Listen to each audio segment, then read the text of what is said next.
welcome to episode 56 of the SquareXO podcast. This week you're joined by me, Dan, Rebecca. Hello guys. And Nicole. Hello. But before we get started, I'm going to remind everyone that you can follow us on Twitter, which is twitter.com/square_XO. Our website, www.squarexo.co.uk, has many a new reviews. Rob's been working tirelessly in a dark room somewhere doing those. We're on patreon.com/squarexo if you'd like to pledge. Everything's always free from us, but if you want to just chuck us a donation, you can. We're on YouTube and Twitch. I think it's /SquareXO on Twitch. I'm not 100% sure.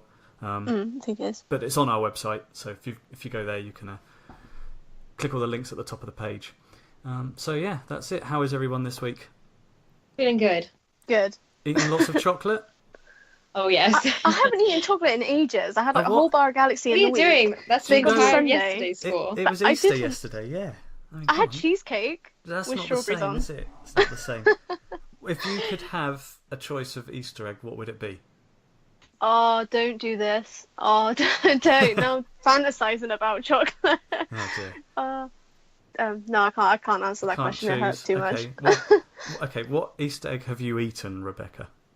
I had a Cadbury's twirl Easter egg, yeah. and I ate the twirl, and then I ate a tiny piece of the Easter egg, and then I was love a like, twirl. They're always Twirls a are bit nice. Twirls are like, good. They're very crumbly though. yeah, they're quite sparkly. I can't think of the word. Sparkly? Like, in your mouth. Sparkly? Yeah, they kind of there's a weird texture to it. It's not just like a lump of chocolate. 'Cause it's so I think it's because it's so fine inside. Like when you bite into it, it all crumbles. Yeah. Anyway, Yeah. yeah, do Better like a than twirl. flakes. Well, I hope all our listeners have had a good Easter as well and aren't too chocolate chocolate comed up. Yes. So, yeah, Could welcome. be a fever as well. It could be. Welcome to welcome to episode 56. Obviously, it's just us three again today. I don't think we've done a podcast with all four of us for quite a while, so maybe next week. Anyway, let's get on with the news.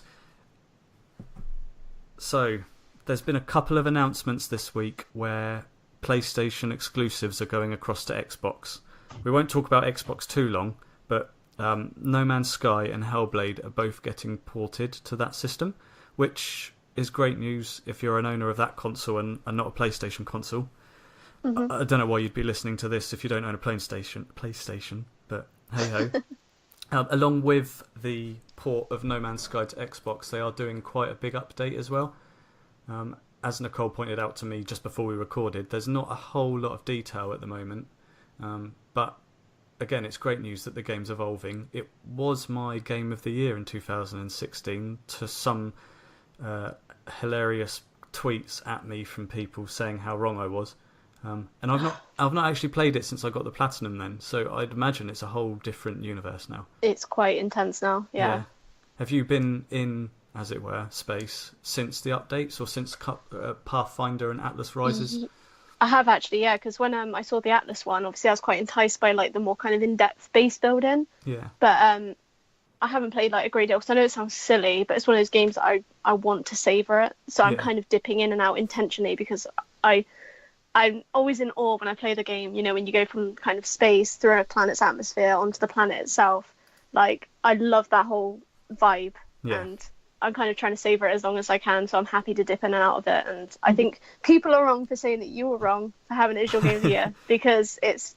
You know, it's an opinion, isn't it? Well, so it's a great game. It was the scope and the idea of the team that made it great.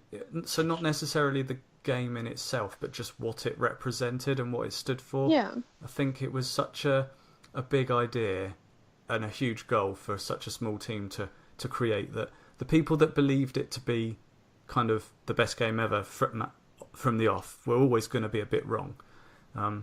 Just because of that, but I think credit to Sean Murray and the team for working at it. And it's a great game. Yeah, I love space as well. I loved that going from one galaxy to another at light speed, and then kind of stopping and seeing and looking at your surroundings and seeing what was new. There was that kind of, it was almost like going somewhere new in real life for the first time and looking around and soaking it in. I think it was great. The screens that they've released for Next do look really good as well. It looks a lot more lush and a lot more populated than what it once was. So Yeah. I don't know whether. Well, Sorry.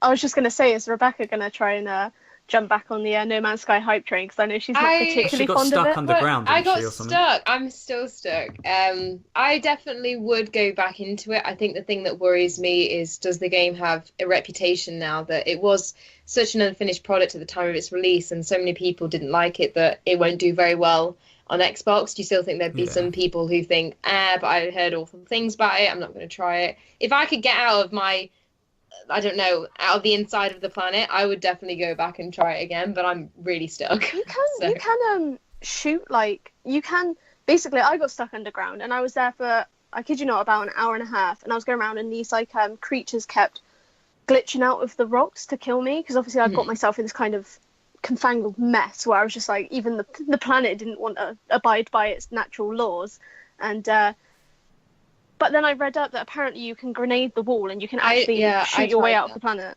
I'm like stuck to the point where I'm basically so I can like swim around underneath the planet, and then every time a hill goes up, I'm like, oh, maybe I'll be able to break through under this hill, and I can't. I'm just like underneath the surface, so it's really fun. I just can't get out.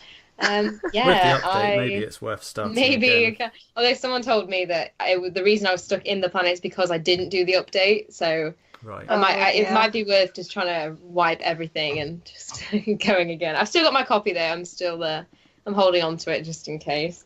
I think for me, because I've already got all the trophies, I know it sounds really stupid, but I might just jump back in for half an hour to see what's different, but there's no real draw. There's no point. Yeah, I know what you mean. Because I can't then go and achieve something and I don't get anything for doing it. It would be great if this was such a big update, if they added, and they haven't really said anything, but if they added a whole new batch of trophies or something, it would be quite nice. Obviously, going to Xbox, it's going to get new achievements or a whole new set of achievements. And I do think your comment, Rebecca, on it maybe being ignored because of the bad press it had, I think the biggest thing it can do is appear on another system and to another audience to try and allay those fears, maybe. Yeah. I think, hopefully a lot of the Xbox user base aren't the toxic lot that just moan about PlayStation games and can actually take it for what it is and give it a go as well. I mean, hopefully. And I think as well, maybe the fact that it is, it's been out for a while now and it's so been, the updates have been built upon that maybe their first release on Xbox will be completely different, hopefully, to the first release that we had on PS4. Yeah. So it would be nice for it to see, a bigger audience from Xbox who, do get the finished product, which would have been nice for us to have in the beginning. But if they get it, then that's really great for them. You know what I mean? Yeah, definitely. And what would really make it, I don't know if there's multiplayer in it yet or not. That would be good. What would make it is if Sony and Microsoft would kiss and make up and open up the universe to all users of it, because then it would be, although it's still a huge, huge universe, it would still be more densely populated with players. That could be quite a nice way to bridge the gap. It can make the multiplayer a bit more functional as well, because I think the whole reason it's not been implemented is obviously, when you're going from one planet to another, and although they look very close, if you fly normally, it'll take you a couple of hours to get there. Oh yeah, and then some. Yeah, I mean, it's huge, isn't it? Well, that's the thing. I think that's why multiplayer hasn't been implemented, is because it wouldn't make sense if you haven't got enough resources. Exactly, that's the thing. True. And maybe if it was more, as you say, like if it was more populated and there was more players to be able to potentially meet, that maybe they could make this multiplayer functional. Yeah. Or they create some kind of beacon system. But like you say, you could be over other sides of the universe and never be able to get to each other. But anyway, so that's great though. And then also Hellblade going to Xbox is, for all the same reasons really, it's brilliant because the game deserves to be played and seen by more people than just a single console's user base. But and the developers deserve all the kudos and all the money and all that for making a game that's so good. So I'm glad that's gone across.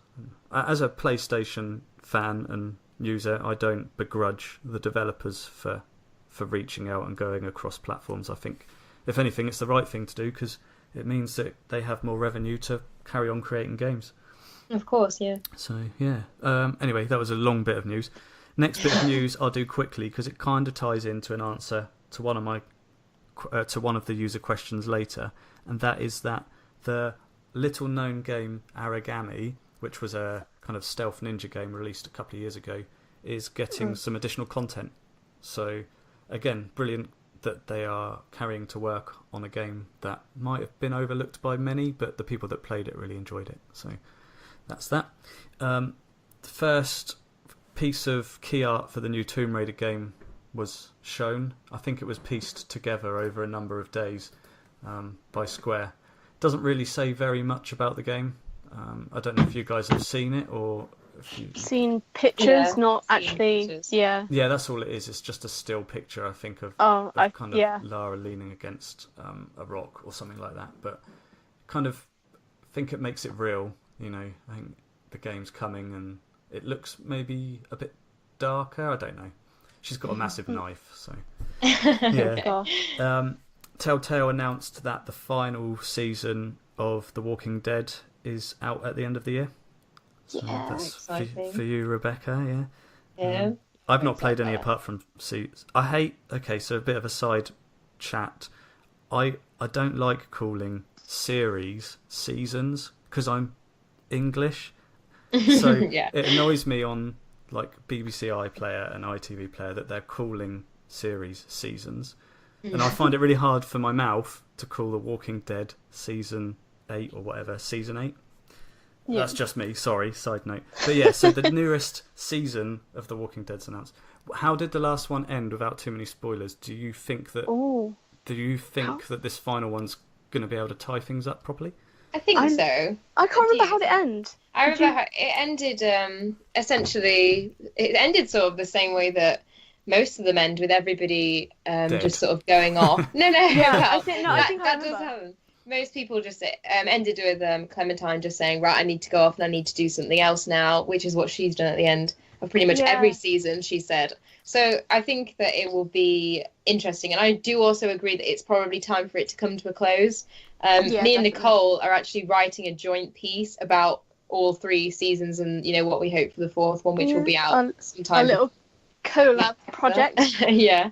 But I've always enjoyed The Walking Dead. I've always enjoyed Telltale's adaptation of it, but I do think that season 4 is where it needs to end, because they've got to a point now where we've seen Clementine grow up, and we've, as I said many times, you know, we go from protecting her to being her to working alongside her, and she's grown up through the series. I feel like now it's at a natural ending point where, you know, she's set in her character, and we obviously didn't play as her this season, so there's not too much character development I feel like she can go through anymore. She's sort of her own person. Yeah. So I'm interested in the story. I'll be interested to see where that goes, but I'm happy for it to be the last season, if you know what I mean. Yeah, it's not a game you want to be dragged through the mud by kind of, you know, just pulling a loose end hoping something's going to, you know, I think it just needs to, she's come full circle. Mm-hmm. I think it needs to kind of end here to have its, you know, desired impact with everyone. Kind of begs the question, what will Telltale do next? Because that's been quite a successful series. Obviously, Batman's Tales from the going. Borderlands too. Yeah, they've got a few, haven't they, I suppose, but I wonder whether they'll jump on more TV series to... Oh, they did the Game of Thrones as well, didn't they? Did they only ever do one game of that? Did they? I think they did. Yeah, I don't think it took off as well as the rest of them, to be fair, so they got The Wolf Among Us as well. Oh yeah, I keep meaning to get that. It's in the sale. It's like £2. Yeah. In other news, the PlayStation Plus lineup was announced. I don't think we spoke about this last week, did? Well, you didn't. No. So we've got Mad Max and Trackmania Turbo on PS4, In Space We Brawl and Toy Home on PS3, and 99 Vidas and Cuba Rebooted on Vita. So probably gloss over Vita and PS3. PS4 offerings, what do you think? Good? Indifferent? Bothered? Well, I don't have PS Plus, so it never affects me. Okay. Well, we won't listen to what you say then. Yeah, I do like how they offer you, like, you know, quite a variety of games, and I do like how they normally do like one big game and then like a few little ones. But last month, I'm still not getting over that, so I'm still stuck in the past. Yeah. I'm quite pleased. Mad Max is quite good, isn't it? Yeah. Apparently, it got quite good reviews, and a few people I know that played it said it was good. Thing is, this is another kind of open world. It's a bit like Shadow of Mordor and those kind of open world combat games. So I'll probably add it to my library, but I probably won't play it just because if I wanted to play it, I'd have bought it already. But It's a fairly good offering, I think. Yeah. Again, people always like to say it isn't, but hey ho, free games. And then last bit of news, and I'm going to pronounce his name wrong. Rebecca told me how to say it. Geralt. Geralt. You got it first time. You said it right. Have a bit more faith in yourself, Dan. You said it right the first time. Geralt. G-Man from The Witcher 3 is going to be in Soul Calibur 6. I like that. So I don't know if you guys were gaming when Soul Calibur 2 came out, which was like the GameCube PS2 era. Because on the GameCube there was Link, on the PS2 there was Heihachi. Was there another system? I might be doing someone a massive disservice. There might have been another system back then. But so there's having kind of cameo characters in Soul Calibur 6 isn't new. So that just made me wonder, if you could pick a cameo to be a playable character in that game, who would you pick? It needs to really be someone with a sword or a whip. What about Ratchet from Ratchet and Clank? You can use his wrench. Yeah, maybe. I suppose Tekken had Gon. Do you remember that? Yeah. The like little dragon thing? No, but Okay. I'm enticed now. It was like an orange dragon dinosaur thing. Gon is spelt. His name was spelt. Google it. I'm gonna Google it now. Yeah. I just thought maybe Wanda from Shadow of the Colossus might be quite cool. Yeah, that's a good one. Or my infatuation goes on with Wonder Woman. Put her in it. That would be quite cool. Yeah. It's quite apt. She's got She got a sword. She has got a sword. she's got a sword and a shield and a whip. So she kind of fits quite well into that She's got all universe. three. Yeah. But yeah. So anyway, yeah. Just googled this Gon character, and oh Yeah. my gosh, he's cute. Yeah, don't you remember that? Showing my age a little bit. It's like an out of proportion T-Rex. I'm so happy. Yeah. Maybe you need to. What Tekken game was he in? Does it say? Tekken. It says Tekken 3, but it says Tekken 7 here. But I'm Okay. presuming Maybe 3. it's in both. Yeah. Tekken 3. That was PS1. That was years ago. Yeah. So yeah, that's the news anyway. So not masses, but some quite interesting stuff. And if you guys listening have got any thoughts on what we've said, let us know. Get on Twitter. I mentioned it at the start of the show. So yeah, we'll move on to our topic of the show, and Rebecca, who's going to explain what it is. Okay, so this week we're just going to have a little bit of a chat about, should video game developers encompass serious topics in their video games? If the idea of playing a video game is all about having fun and going to a place of escapism, should we then be faced with real life problems such as mental health when we're playing a video game? Personally, for me, I quite like them. I think that video games are now at a point where they are able to tackle real life issues, and they do it really well. So I don't see why you shouldn't tackle things that people struggle with every day. Obviously, the biggest one that I'm pretty sure everyone's going to agree on is Hellblade is a really, really good example of mental health. That does an amazing job of encompassing that in the gameplay. And you play that, and obviously if you play it with headphones especially, you get the entire feeling of, yeah, I guess, just being crushed by all these voices telling you different things. So while I guess it's quite a daunting thing playing, in a role of somebody who does suffer from something like that, I do like how it's a thing in the video game platform, if you know what I mean. Like, developers aren't scared to take it on, and they're happy to incorporate it in their games. So I was just wondering what you guys think about it. Yeah. So the beauty of Hellblade as well is that if you just play it as being a game, you arguably wouldn't really know. I know it has an intro about it, but it doesn't. It almost doesn't drown the game in that. Yeah. You can read into it what you will. So kind of based on that, I also think that Rhyme is a little bit like that, because it's also kind of about losing someone, or grieving. Because that's what I kind of read into Hellblade, was it was I might be wrong, and I don't want to sound judgmental or whatever, but it sounded like the depression was brought on through grief and losing someone. Yes. So Rhyme is kind of similar, but a bit more of a colourful purgatory rather than a depressing one.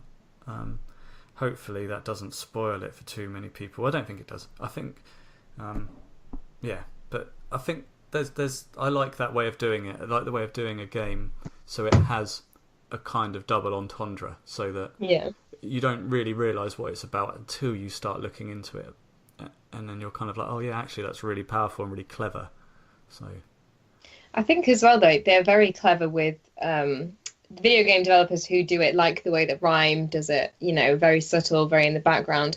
It's quite clever. In a way, you could argue that Journey's a little bit like that. There's moments in Journey that feel, very depressing, and they feel like a real struggle when you're climbing up the mountain. You feel like, well, what's the point in this? And that's horrible when it hits you, what happens at the end of that game.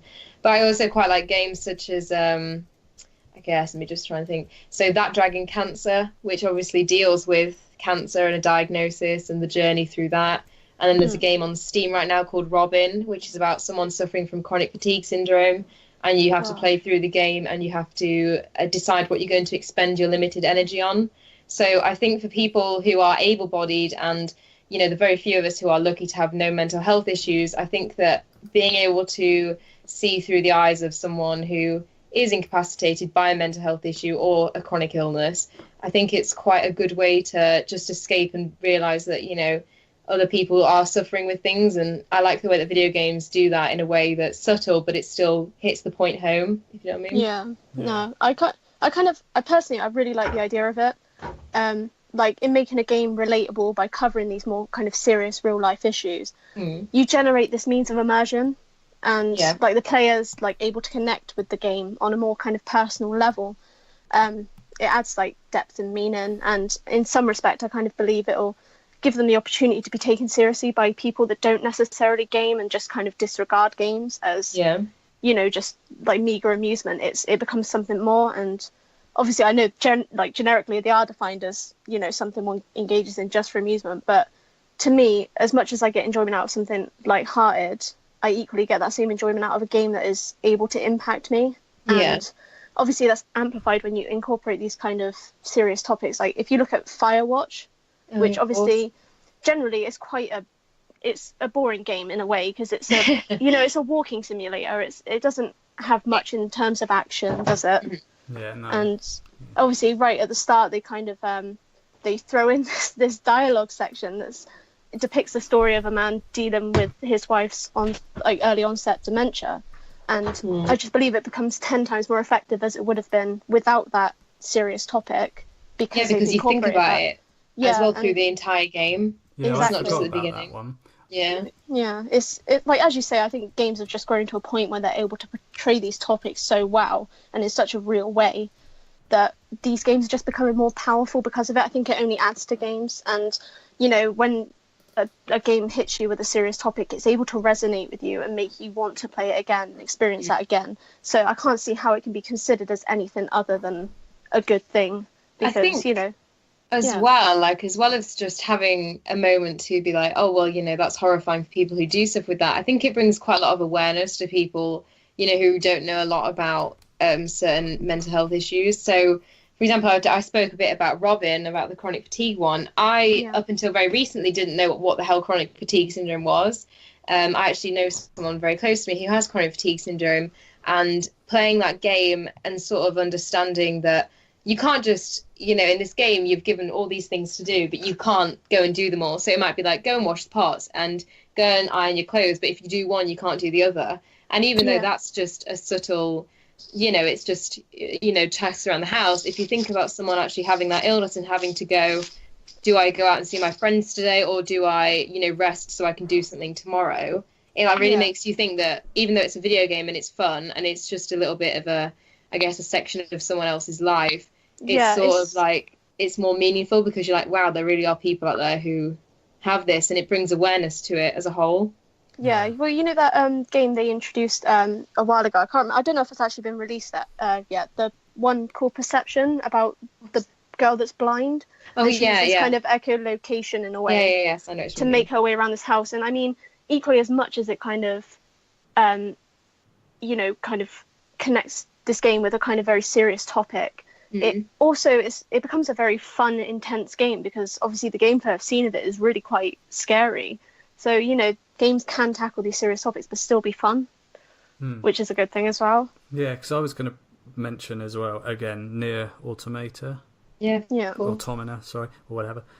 Because the machines in that are always worried about. Well, they're not always. They develop human traits. So one of the machines is worried that they're not pretty enough, and trying to fit in the world. And it's clever, isn't it? I can't remember off the top of my head, but there's so many bits in that game that are touching upon human traits and the way we are and the way we use up the earth and lie to each other, but it's all kind of masked in a game, so you don't really see it or soak it up until you kind of get to a point where you're like, oh, actually I understand what they're trying to say, and things like that are really clever. I also, talking about Firewatch just briefly, when I finished it, I had a kind of theory about it that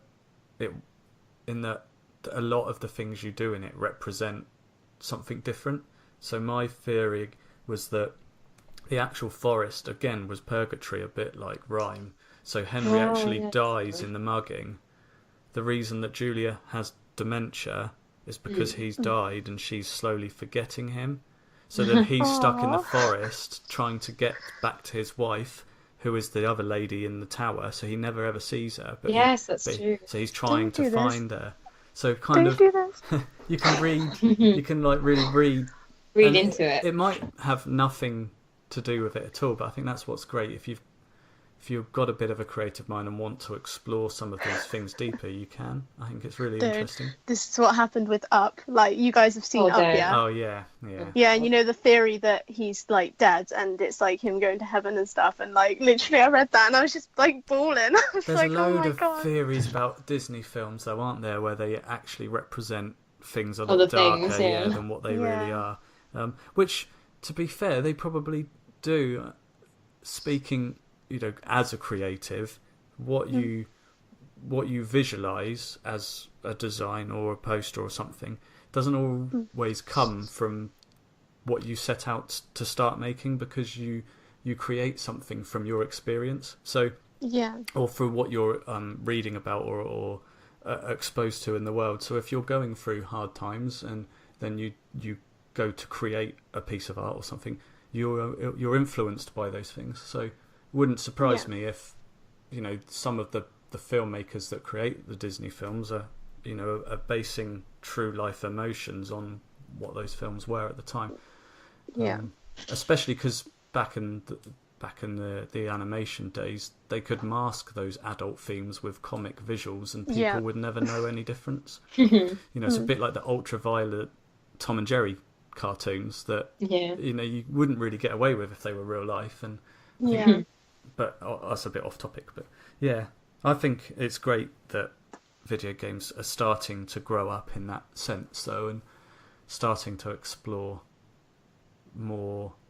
I think what it does is it helps different people relate with the medium.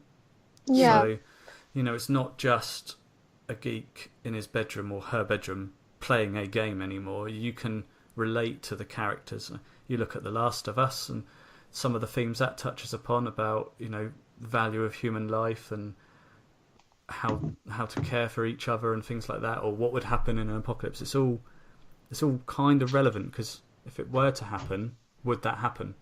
I think you touch upon like the main thing though, which is obviously, like you say, they're very subtly introduced. They're very subliminal. They're not forefront in the game. They try and make the game seemingly about something else, but it kind of, in that, it allows it to be exactly, it allows it to be down to the interpretation of each person that plays it, which means to each different person that means something else, which I think is like, it's lovely. It's such a nice sentiment that when you're playing a game, it can mean something completely different to you to what it can to someone else. And that's why I like the games like Journey and Absu, because the game itself is very generic, and they kind of litter them with, in the likes of Absu, like eco-friendly morals. So you just think it's about preserving the environment, when really it's a journey, and to each person that means something else. And I like that. I think that's really powerful in games.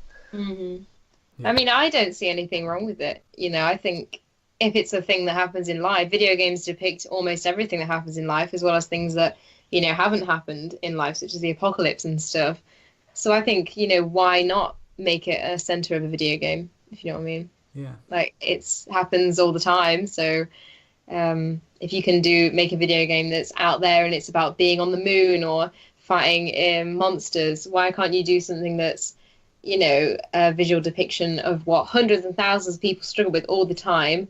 And like you guys were saying, it's nice when you play a game, I mean, like Firewatch or like Rhyme, and even like Last of Us, like you were saying, and you think really about it, and you're like, well, as well as being this, as well as being a walking simulator, or post-apocalyptic game, it's actually telling you things about life, like the character development. And obviously there's a massive character development with The Last of Us. Joel and Ellie start off hating each other, and they slowly start to grow, and they become the most important thing to each other in the apocalypse. And that's obviously an aspect of human life. And then when you think about other topics, such as the mental health topics, such as grief, why can't they be covered as well? So I'm all for it. I think they're great. I enjoy playing them because I think it's nice to just realize that other people around you, what they're going through.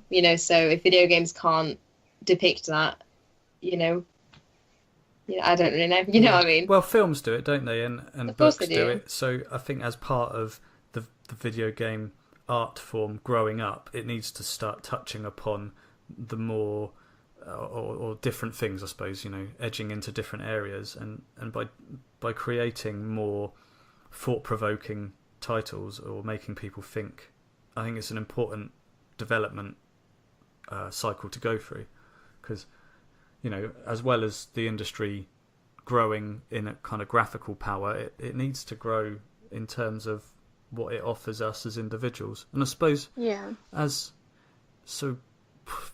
kind of I started gaming quite early, or quite when gaming was quite new as well, so I've kind of grown up with gaming. So a lot of people in their late 30s, early 40s now, who have been gaming all their lives, want games that are relatable again to them and what they're going through. So someone in their 30s may have children or may have new responsibilities, so maybe they want to see things in games that represent that. Maybe they don't, and maybe they just want to drive a fast car as fast as possible down a road.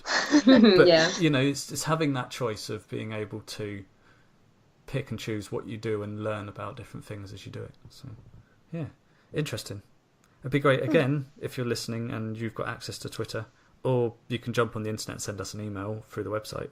What games have you played that you feel have touched upon parts of your life that you didn't expect, what emotions and things like that, or what games have helped you through things as well, because that's another thing, isn't it? I suppose you could be going through a tough time and want to escape. What games have helped you do that? So yeah, good topic. And aren't you going to write something about this, Rebecca? I think I will, yeah. I think when I have the time, I'll write, because Nicole's going to do a written piece about what we talked about last week, which was open world games versus, I guess, corridor linear games. So Nicole's going to write something about that, and I thought, what, I'll write something about this one as well, just so there's a bit of a link between the podcast and the website. Cool. Once again. Sounds good. Well, yeah, like I say, everyone listening, if you want to get involved, please do, because it makes it all worth doing for us if we hear your thoughts as well as us telling you ours. So, yeah, cool. Shall we move on now to what our awesome listeners have been asking us? Yes, right. Okay, so it's time for this week's user questions. Our first question is from the Vectronic, who keeps asking us questions, so thank you.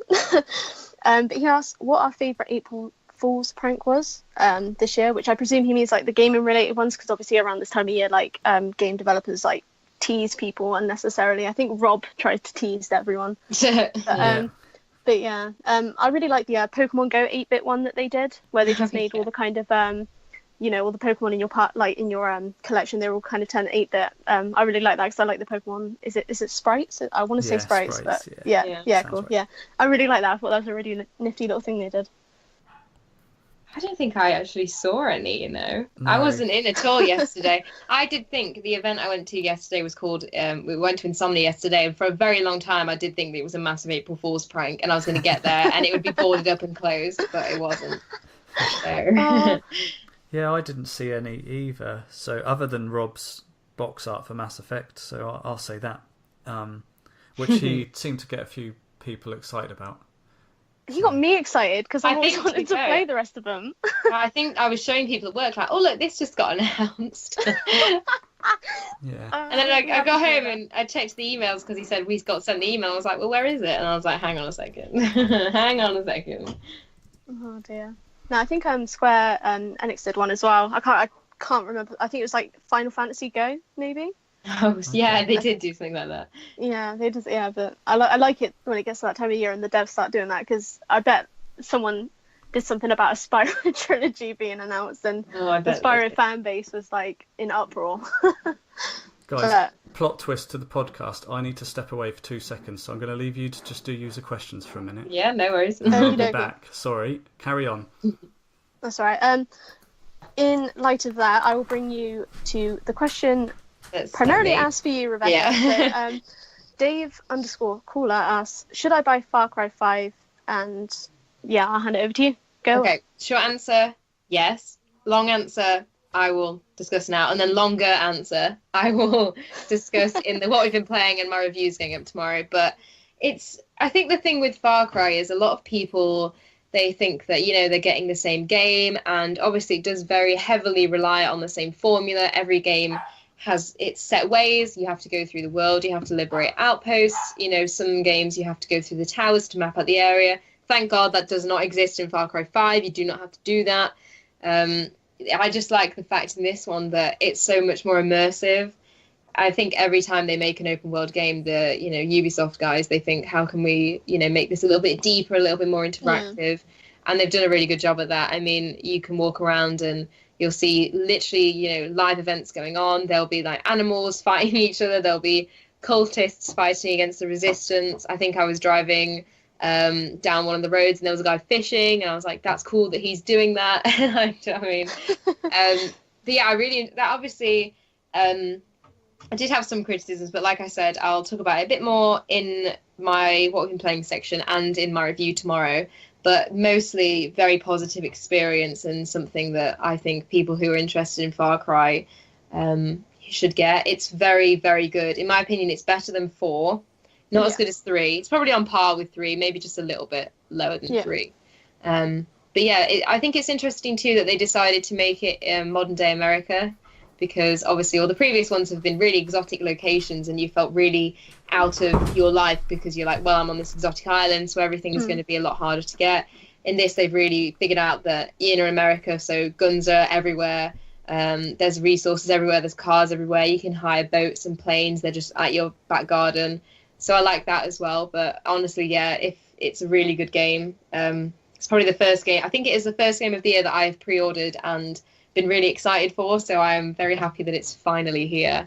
And yeah, if you are thinking about buying it and you like Far Cry, then definitely go for it because it's really, really good. Hi guys. Hello, that actually scared me how loud that was. Sorry, cool.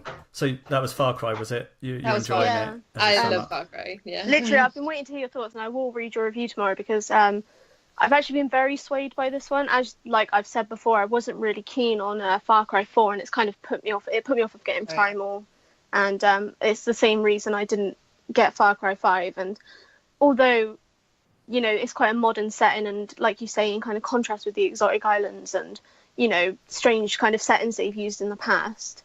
I was a bit kind of conflicted. I was thinking, how can they make a series that I'm not initially attracted to, like attractive using a modern setting and like a less unusual setting? But I've been really swayed by all the kind of stuff that's kind of clogged up in my Twitter feed. I've seen so much Far Cry 5 in my Twitter feed. It's so good. Yeah, so I'm going to read your review tomorrow, but I'm likely now to buy it when it goes down a little bit in price because I've got quite a few games I want to get through. But happy. Yeah, I'll give you a review, a read tomorrow, and I will let you know whether you've made me cave. Oh, thank you. But it kind of brings us on to our next question, which is from House34, who asks, after the great success of Assassin's Creed Origins and Far Cry, are Ubisoft the best developers / publisher at the moment, as he feels that's certainly the case. Now, yeah, I honestly, I wouldn't say they're the best at the moment, as quite a few developers and publishers are releasing really good content, especially in the last year or so. But I will say that Ubisoft are definitely becoming a bigger and better contender, with the kind of more forefront developers, like the go-to ones. And I think it's nice to see that they've taken the criticism from like the likes of Far Cry 4 and the less successful Assassin's Creed games and kind of allowed it to steer them down the right route. I think it's been a very good few months for them, hasn't it, though? Like when AC Origins came out end of last year and then Far Cry's come out at the start of this year, I think that both of those games turned heads, and they turned heads for the right reasons. So I can see why, Graham Howe, he thinks that. I think they're doing well. I don't think they're the worst. I think they're definitely up there at the top right now. Yeah. Yeah, I mean, Wait, are you just sticking with no? yeah, they're not the best in answer. I mean, they've changed. They've, like you say, it seems like they've listened. They've made better games than they once did, but I still don't know the last time I bought a Ubisoft game. They still don't appeal to me. So in my, yeah, good. Far Cry 5 sounds good, but I wouldn't call them the best because of it. Okay. Right. So I saved this one for your return, Dan. Okay, thank you. But our next question is from Kieran Rosa, who asks, "What do you think is an underrated game or hidden gem you'd encourage others to try after He's recently played The Order 1886, which I'm pretty sure we talked about last week. Yeah. Obviously, it wasn't hugely credited, but he's thoroughly enjoyed it regardless. So, do you want to start things off, Dan? Yeah. Well, so I mentioned in the news Aragami, however you say it. Sorry. Which is a kind of a third-person ninja stealth game, which I think it's by an indie developer. Lintz Works, I want to say. But anyway, really good. Kind of bought it on a whim, just saw a limited edition boxed version of it and thought, I'll give it a go, and really, really enjoyed it. So if people haven't played it, I'd recommend that as a hidden gem.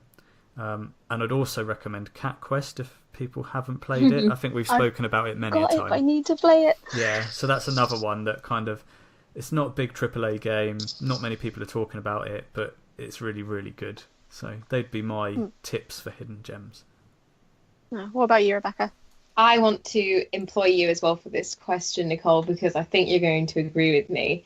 That okay. I think in light of What Remains of Edith Finch being nominated for Best Game, I think that more people need to try it. I've heard definitely. So many people say, oh, it sounds scary and I don't like the idea of the story, I'm not sure. I think for those people out there who are, I don't know, I'm not sure about it, I think they need to play it. I'm really hoping that because of its nomination for a BAFTA, it will bring some more light to it. But I still hear a lot of people say, I've had a look at this, but I don't think I'm going to try it. And I'm like, please try it. It's so clever. Yeah. It's so heart-wrenching. And it tells such a such an immersive story. And the way it tells it is so clever with the narrative. So that's mine, I think. Because I have to admit, I was like that for a very long time. I didn't know anything about Edith Finch until I was on the Gaming Outsider podcast, who I was on at Christmas, and they were talking about it. And as they were talking me through it, I was like, I don't know, that sounds weird, because obviously the main theme of the game is death. I was thinking, I don't know about that, sounds weird. And I told my my boyfriend about it, and he was like, get it now, it sounds great. So we did, and honestly, I loved it. It's probably my favourite game of this a few months ago that I played. I can't stop thinking about it even now.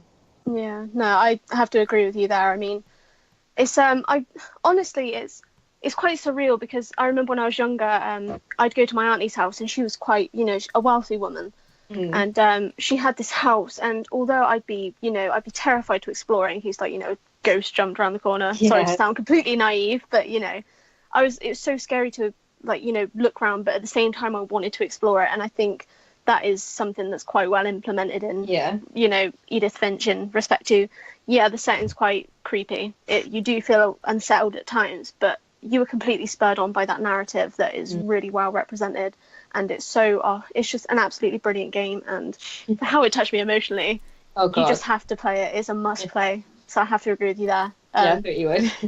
But sadly, it is one of the two answers I had down for No, that's all right. Then we're not repeating each other.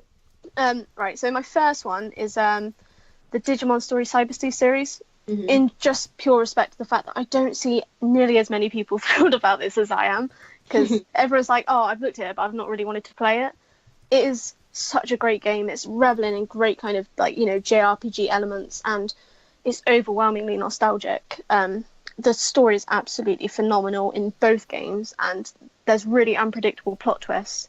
And I think it needs more credit than it's getting at the moment, because it's such a great series, and, it deserves to be played. But the other one, I'm going to kind of journey back, years and years. But I always found that Croc Legend of the Gobos was quite... I knew you were going to say that. I knew you were going to say that game. It's a really underrated game. It was part of an era that was completely overshadowed by Crash Bandicoot, Spyro, Abe's Odyssey. And I just don't think it got the attention it deserved. It's such a great platformer, and it's one of my favorites of all time.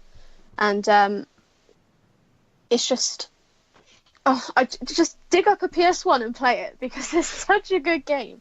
It's so good. It's so sweet. It's brilliant. Like, honestly. Well, that Such a HD good game. remaster might be coming, eh? Don't do that to me, Dan, because if it doesn't, I'm holding it against you now. But yeah, so Stuart Connor asks if we feel PS Now is going to play a large part in the future of PlayStation. He didn't think so initially, but the service has obviously improved a great deal, and he's been impressed by that. And I know we've touched upon this in the past, but I mean, no harm in reiterating. So what are your thoughts, guys? I think yes. Yeah, I've still not People- used it, but I think everything is going towards that kind of technology. So yeah, I wouldn't be surprised if one day all we do is stream games. Yeah. I think as well with the kind of competition from the Xbox kind of Game Pass thing, I think they might be more inclined to kind of involve it in the future of PlayStation and make it more forefront. Obviously, I don't know to what extent, but as you say, Dan, I think things are kind of heading in that kind of direction now. Yeah, agreed. So, right, our next one is from our very own Rob, or at Real Turnip Lord, who asks, what THQ game would we like to see remastered? Now, obviously, it's orientated around that list I sent you guys. Yeah. But to generalise it, because obviously it was only a list of Nickelodeon games, because it was a bit of news that we overlooked, in which THQ announced that they were remastering and like kind of reviving a lot of old Nickelodeon titles that they made back in the day. So obviously, if none of them took your fancy, you're more than welcome to say any THQ game that you'd like to see remastered. I'll start. So I agree with Rob in that Red Faction's a good one, but that's been announced anyway, so that was a good game. But me and my brothers used to play the Rugrats games on PS1. There was a mini golf mini game in it that we spent hours and hours playing. I probably wouldn't play it these days though, but I just have fond memories of mini golf on Rugrats. So yeah, and everyone loves Rugrats, don't they? If you know what Rugrats is, I take it you do. Yeah, no, I had like the videos on that of Chucky going down the big slide. That was one of my favourite episodes ever, and I had it on video. Life's good. Cool. But yeah, did you find an answer in the end, Rebecca, or are you not I fond haven't of played THQ? any of those games, or Oh, to be fair, don't hate me, I've never heard of THQ before, so I don't think I can answer this question because I'm very outside the box right now. Fair enough.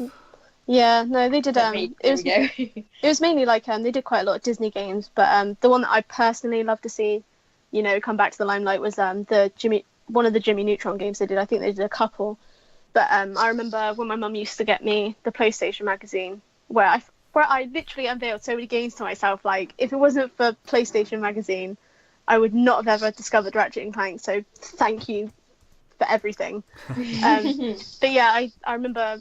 I think it was on a demo that also had like Buffy the Vampire game and stuff. There was the Jimmy Neutron game, and you only had like an hour to play this demo. But it was so fun. But I never picked up the game afterwards. So I kind of love to see a light-hearted game like that. There'll be no doubt drowning in nostalgia come back now. I think that'd be really, really good. But yeah. Cool. Right, so our final question is from Retro Addict 86. I missed this question last week as it was asked through my personal account and not through the SquareXO one. So I overlooked it, so I'm sorry, Retro Addict.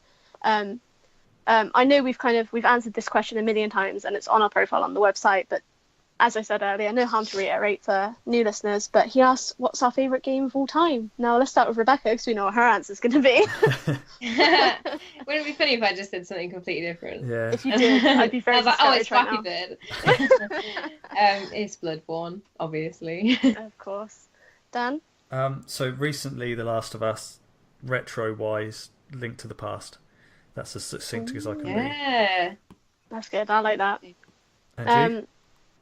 Ratchet and Clank 2, like, no question. Like, nothing comes close. But yeah, so that's all for the user questions. Thanks to all who asked. I tried to tweet out earlier this week to try and get some new users participating, because, it's always nice, because as much as we love our kind of familiar people asking questions, it's always nice to have new people on board. But obviously, if you're interested in asking a question, just tweet us throughout the week at the Yeah. SquareXO account, because we're always happy, and we'll bring it up in the podcast for sure. That's it. So- We're always listening and looking at Twitter, aren't we? So Exactly. Yeah, it doesn't have to be attached to a we've got questions for the next podcast tweet. You could just tweet us and we'd write it down for the next podcast. yeah, agreed. Okay. Awesome. Right. So are we ready for what we've been playing? Yes, let's go through that. Okie dokie. Do you want to kick things off, Rebecca? Because I know you've had a Yeah, I'll fun weekend, in inverted commas. Yeah, I'm gonna try not to say the same things I just said a second ago. But obviously, Far Cry 5. I got it on release day last Tuesday. Just basically was mentioning that I really like it because although it's obviously the same formula as Far Cry 4 and all the other Far Cries, it feels kind of different. They've made a really good effort at listening to what we've said. We don't like this, we don't like this. There's now no towers to liberate to map out the area. I really like the fact that you uncover side quests and points of interest by just walking around. I think that makes it sort of flows a bit more. It's not as unfragmented because you're not having to just be like, oh, there's a place over there that I could go to. Oh, there's another one. Oh, there's another one. Because when you obviously did a tower, it reveals about 10 at once. In this, you just walk around and you come across one, and, you find guns for hire, which is a really, really good. That's so fun. Like, obviously, all the guns for hire in previous games were just random NCPs, and now you've got Boomer the dog, you've got Cheeseburger the bear. So the characters they picked for that is really good, and it helps push the game forwards. And the story's quite good as well. It definitely feels quite eerie. Definitely one of the games where I felt a little bit more tense. I think Far Cry 4, it was a little bit more, oh, there's the antagonist, but he's not really threatening me. Yeah, he's just what is there. the antagonist like? What is he like? Well, there's the good thing about it is that there's sort of 4 antagonists, and there's 3 sections on the map, and you have to basically completely revolt that leader of that section before you can face the father, and he is so creepy. He's really unsettling. So yeah, it's clever how they've done that. But my full review is going up tomorrow morning, and I'll basically go in a lot of detail there. It's probably my longest review I've ever written, but all my thoughts will be there. And very good game in all. Very, very good. Cool. Right. Did you want to talk about Insomnia whilst we're here? Oh, okay. I went to Insomnia yesterday for April Fool's Day.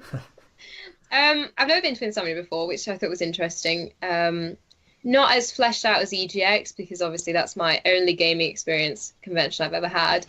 It definitely was good fun. It was good fun going out with a big group of friends.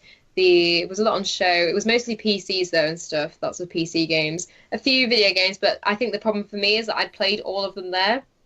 So PlayStation had on show Knowledge is Power, Hidden Agenda. They had Ni no Kuni. They had Far Cry 5. They had Sea of Thieves was there too. So everything that was there I'd already played. So obviously EGX last year I'd not played anything, and everything was like a massive pull for me. I was like, I need to play this, need to play this. So I enjoyed it more in a term of just going out and being around like a gaming atmosphere. Went to a cosplay competition, which was really good fun. There was a Michael Jackson cosplay. I did not. I'm sorry, Dan. I didn't What win. did you cosplay as? No, I didn't go as cosplay. I went to watch it. Someone cosplayed Michael Jackson, and I loved it. Like, they came on and they did like the dance moves to Billie Jean, and the lights were on. We were like clapping. So it was really good fun. But if anything, and this sounds really mean, but it's made me really look forward to EGX in like 10 days or whenever I'm going. But it was a good day out. It was really good fun. Aw, glad to hear you had fun, even if it was a little bit kind of... It was a bit sparse, that was the problem. Just a bit like, where's the rest of it? Yeah. Aw. Well, what about yourself, Dan? What have you been playing? So I finished the Telltale Batman Series 2, Season 2, whatever, which was really good. By far the best Telltale series in terms of stability. I didn't crash on me once, so that was pretty amazing. And yeah, really good game as well. I really like the Gotham that they've created and the stories. I've played Burnout, so I got a few games for the weekend. So started Burnout Paradise Remastered, which is exactly the same as what it was before, to be honest. I don't even know if it looks any better than what it did before, but it's just a good driving game. And then last night I started with Lisa playing A Way Out, which is a very pleasant surprise. It's really, really clever. That's good. That's good. Yeah, wasn't really bothered about it. Had some good reviews. Got it for a good price, and it is always co-op and it's always split screen, but the way it's Yeah. implemented is just really clever. So yeah, really, really good game actually. I'm quite impressed by it. So yeah, I'd recommend it if you've got someone that you can co-op with. Yeah. I think you can do it online, but mainly for me it'd be on with Lisa, just couch co-op. But yeah, really Yeah. good, really good. Yeah, I'm looking to get that, so I'm glad to hear it's really, really good, because I want to play it with my other half, because we're really into kind of co-op titles. Yeah, I think you'd enjoy it. It's nicely done. So it's good work Good. by the studio there. Good. Is that all you've been playing, Dan? Or? Yeah. It's quite a few. It's 3 games. It's quite a lot for That's me. quite a lot it's more not than too me. bad. I've just been literally just been in Hope County for the last 10 days, not playing anything else. What about you, Dang. Nick? Honestly, I've not played much because I've been thoroughly addicted to Brooklyn Nine-Nine. Oh, okay. Do any of you guys watch that? I used to watch No. it. I have a colleague at work who loves it. Oh, don't. I went around my other house and he was like, oh, let's just put on an episode of this. And I was like, that's it, I'm hooked. I was like, I don't like any other TV series but Friends. But this completely won me over, and I've got through like 3 seasons of like 22 episodes in this past week. Wow. So I've not really played much. But I've played a smidge of Fortnite just because where you see it everywhere. And I just literally caved, and my friend was like, do you want to play it? I was like, oh, go on then. And we come second in our first game, and then he completely, I think earlier we literally just spawned in. He died within the first couple of players, and then I made it down to seventh by myself. And I was really happy with myself. But that aside, I've just really been playing Assassin's Creed Rogue, because I'm really hoping. Literally, I'm hoping to have it reviewed by the end of this week. But whereas an Assassin's Creed game, I find it really long-winded to get through. So obviously, what with all the kind of naval ship stuff, it's really quite long-winded, because I always feel like I don't like being underprepared for a kind of for missions. So I'm always going around trying to shoot things with my ship and gather resources to upgrade things, and I just find that I've kind of killed so much time doing that I've not actually got on with the story itself. So I'm going to try and really knuckle down and get that done this week to get the review up for, obviously, those who check out our website. But yes, I'm really, really enjoying it at the moment. And I come across a sequence earlier that is perhaps one of my favourites in any Assassin's Creed. And I was completely in awe, because I was like, after Origins, I thought, nothing can top that for me. And something did, and it came out a couple of years ago, and it was crazy. But it was a really kind of intense sequence where you're running through a city that's breaking down underneath you, and it was just so unexpected, and I thought it was absolutely fantastic. And I can't wait to review it. I'll talk about it more in my review. But yeah, all round, I'm really loving the game. Sounds good though. Enjoying it. It's a good Yeah, remaster, really, is really it? good. It's kind of like a solid. Yeah, it's literally, I think the only trouble is with me as a player, where I'm kind of used to Origins now. It's just so hard to go back to a really unstable free running mechanic. Obviously it's forgivable because the game itself is good, but it's still really hard to get to grips with, and even now I'm struggling because I'm running through trees and I'm just jumping off randomly, and I'm like, what are you doing? I didn't ask you to do this. Like, don't go jumping off. Especially when the optional objective to get full synchronization is don't take damage, and I'm like, oh great, well, if you didn't slip, mate, I'd have full sync right now. So, but yeah, it's really, really good. Always someone else's fault. It is someone else's fault. It wasn't my fault. I was on point, Dan. I was on point. I'll let you off. But yeah. So with that, I will hand over to you, Rebecca, to cover our competitions. Okay, so our Way Out competition has come to an end, and the winner is Greg Middleton. So congratulations to you. You've got 14 days from today to collect your prize. All you need to do is send us a DM, and then we'll get the details and we'll send them over to you. We also want to thank Monster Shop for helping us run this competition in the first place, because they did provide the copy of the game for us. So thank you very much for that, Monster Shop. As well as that, what's Greg's Twitter? Greg's Twitter just in case there's more than one of them. It is capital G mid 1983. So quite simple. G mid 1983. Mid 1983, yeah. As well as that, we've obviously just finished our SquareXO March competition. We're picking the finalists now. The poll should be up tomorrow morning, and then after that we'll go through, run the poll for a few days, and the winner of that will win. What are they winning? 2 pairs of socks and a two scarf. pairs of socks and a scarf. Yep. Yeah, from And Insert then Coin. right now we have the SquareXO April competition going on, and that basically any screenshot you take throughout the month, just hashtag it with SquareXO April, and then you could win the coasters. They're also from Insert Coin. No, a numbskull. No, where are they? Numbskull. There's so many different things going on. Yeah, so it's a set of coasters from Numbskull Design, and that is going to happen at the end of this month. So you have the entire month to get screenshots in. It can be any game, anything that you can take a screenshot with, and we'll have it in as an entry. So sure, that's we're it, going to yeah. have tons of God of War. Oh God, yeah, in Oh, April. yeah, we will. Yeah. Oh, I didn't even think about that. That'd be Cool. fun. So Far yeah, Cry at the start, God of War at the end. sounds good. Awesome. Well, that's good. We're at an hour, which is the perfect length for a podcast. So we may as well thank everybody for listening. Remind everybody of all those bits I said at the start. So go on Twitter, go to our website, Patreon, Twitch, YouTube. If you want, you can leave us a review. I think you can do that on iTunes and Podbean. If you like what you're hearing, it would be great to have your feedback. And yeah, that's everything really. Hopefully next week we'll all be back. But can't guarantee that. You know what we're all like. Look out for the reviews from Rebecca this week for Far Cry. I'm sure some of you guys will want to hear her thoughts. And yeah, that's everything really. So thanks very much for listening, and speak to you all next week. Goodbye. Bye. Bye.